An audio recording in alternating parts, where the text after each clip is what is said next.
Hi guys, it's Dale from Elephant Memories. Thanks for joining me today for Resin 101 Beginner Ocean Pour.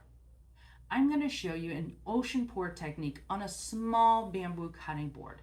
Not only do these make great gifts, but they'll also help you gain experience and confidence to start working on larger pieces. I'll leave a list of materials that I used in the description below. I'm also going to be selling some small beginner kits on my website that'll have all the supplies you need to create up to 3 fun projects, including links on tutorials for each project. You can also check that out in the description below. Don't forget to give us a thumbs up and subscribe to our channel if you want to see more of these kinds of videos. So let's get started, shall we? We are going to start this project by masking off the back with painter's tape. I typically concentrate on the handles first. They are usually an odd shape or a hole in the board. You will want to seal off the edge by pressing down well to eliminate any gaps that the resin could get under. For the rest of the sides, I find it easiest to put the tape well over the edge. Cutting boards are often a little odd shape. You can get a cleaner edge with a utility knife. Again, be sure that the edges are sealed. You may still get a little resin under this, but it should be minimal. Time to add some risers. I use plastic lids from my favorite iced coffee. The resin won't stick to the hard plastic. Double up some tape to secure and put them near the corners. You will want to test to make sure that the surface is level. These small bubble levels work great. If the surface is not flat, then the resin could slowly run off the side. Just add extra tape to the risers to get it to become level. Mix up a small batch of your resin. You will want 3 different shades of blue, some clear, and a small amount of white pigment paste.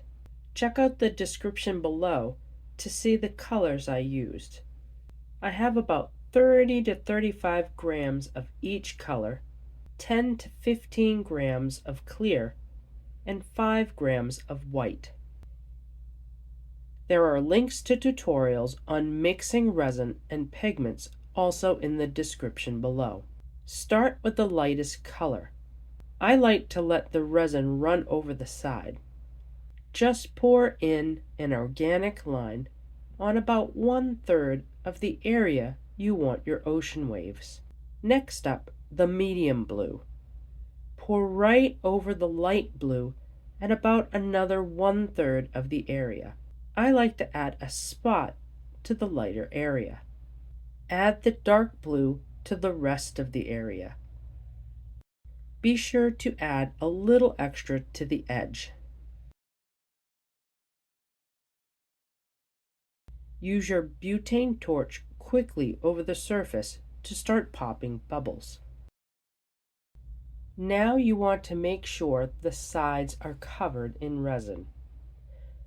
Resin likes to flow where resin already is. You can use the runoff and a silicone spreader or a popsicle stick to spread on the side. This helps with equal flow when using the heat gun. Use your spreader to lightly blend the edges of each color, but don't overblend.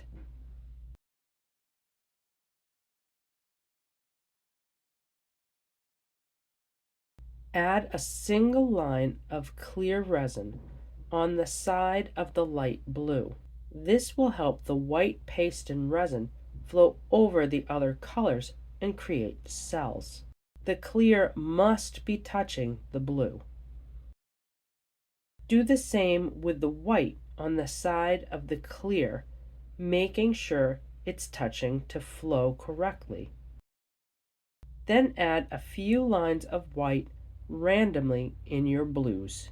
We are now going to lightly heat the whole area with your heat gun on high heat directly above.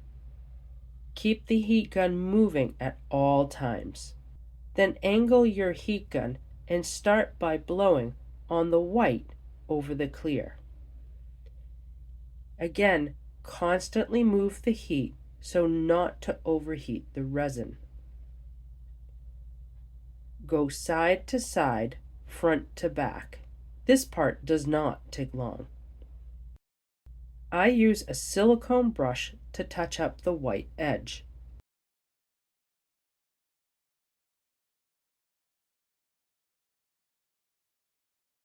Pop any more bubbles with the butane torch and check for dust and debris. Remove anything with a toothpick. The heat from the heat gun and torch helps form cells and lacing. Once you are satisfied, you will want to cover it. Plastic containers or totes work great for these smaller projects. Let dry overnight. At this point, the resin is dry, but not cured. Carefully remove it from the risers. I'm going to show you how malleable the resin is at 24 hours. This means you can easily damage the resin at this point. I suggest waiting at least 48 hours before you move on to the sanding. The plastic risers should just pop out. This resin is just 24 hours from when it was mixed. It will easily separate from the silicone mat. It also easily bends right now. This piece of resin is 48 hours from mixing. It is now hard and rigid, and you can easily break it. You can't break the 24-hour one. I save these pieces to use in other projects. I love the looks of the drip edge pieces. Set the cutting board aside for at least another 24 hours. Now we're going to remove the masking tape with the resin drips. We will be using our heat gun with a kickstand out to heat up the tape and the edge. First, remove the tape that doesn't have any resin on it. Now put some work gloves on to protect your hands from the heat.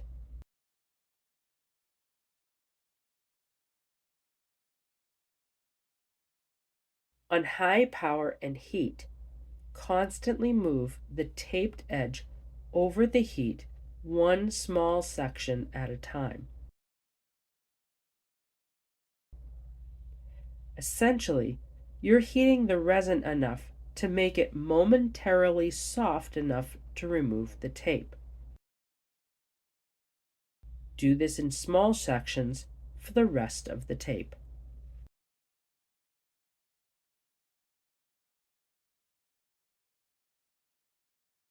Time to sand the back and sharp edges. Safety first.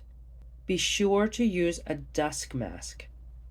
There will be wood and bamboo dust and resin particles in the air. You don't want to breathe this in. I love this mask. I was given this at Workbench Con this year in Atlanta in a super awesome swag bag. I use a soft rubber foam mat on my sanding table to protect the surfaces. This is the same material you might use to line your cabinets with. You can use a small sander or sand by hand. The edge of the resin is quite sharp.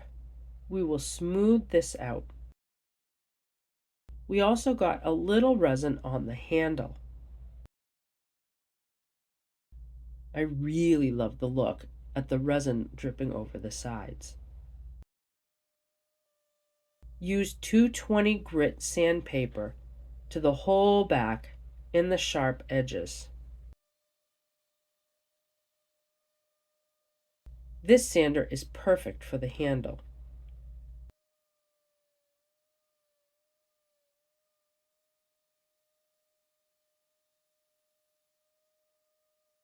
Don't sand the entire side, just the sharp edges. This is all nice and smooth now. If you don't have a sander, you can just use a block wrapped in 220 grit sandpaper. You'll just need a little more elbow grease.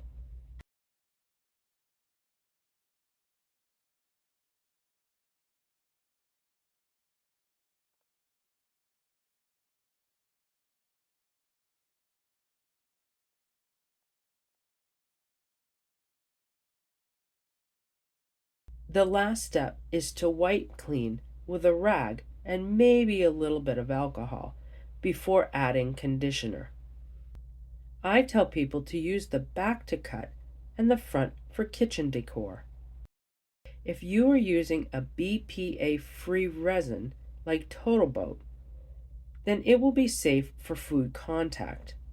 However, when adding pigment, you will need a clear resin coat if you're planning on displaying food on it.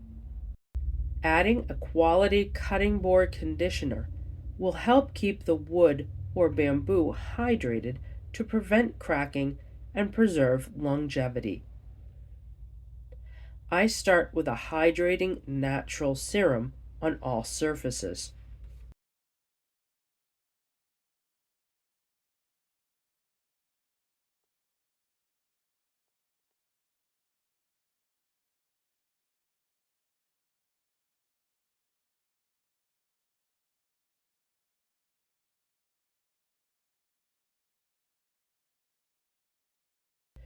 Then finish up with a wax conditioner to seal the pores.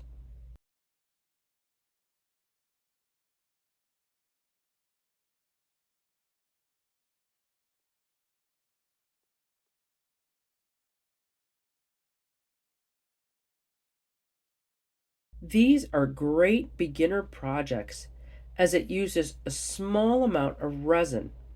It's fun and it makes wonderful gifts for your family and friends. If you found this video helpful, be sure to give us a thumbs up and don't forget to subscribe.